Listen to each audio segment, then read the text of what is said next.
ओडिशा सरकार ठिका एवं अस्थायी कर्मचारी मानू नवीकरण करा नाही एवं तांकर चाकरी नहीं जीवापाई छड़े नहीं जीवापाई कही सारी।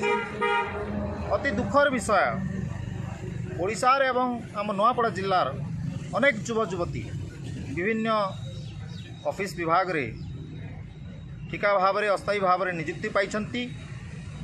वर्तमान जितेबेले सरकार आज नवीकरण को बंद करने निष्पत्ति नेउछंती एवं नियुक्ति प्रक्रिया को रद्द करने विचार करुछंती चाकरी छड़े ना विचार करुछंती अत्यंत दुखदायक दुर्भाग्यजनक।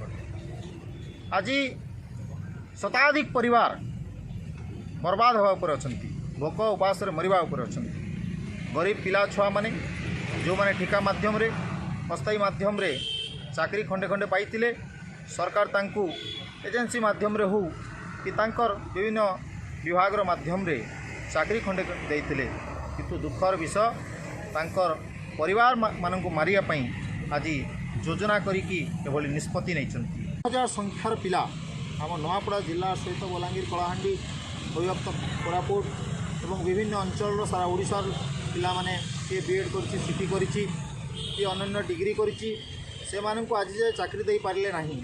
किंतु वर्तमान जो माने 5,000 10,000 8,000 टंकार चाकरी करुँच नवीकरण न करिकी छटई करदेवा विचार करुँच चाकरी बाहर करदेवा जो विचार कर करिकी माने गरीब मारण नीति युवक युवती मानकर जीवन सहित खेलुंट भविष्य सहित खेलुंट। तेणुक यही निष्पत्ति ओहरी जावाक सरकार को निवेदन करुँची एवं तत्सहित आज आम हजार हजार युवक नियुक्ति न पाई बेकार ही बुलूँ। तेणुक से किभली नियुक्ति दि जापर अथवा जो मानक नियुक्ति दि जाऊनी से 4,000 ରୁ 5,000 टंका भत्ता आकार प्रदान करा जाऊ।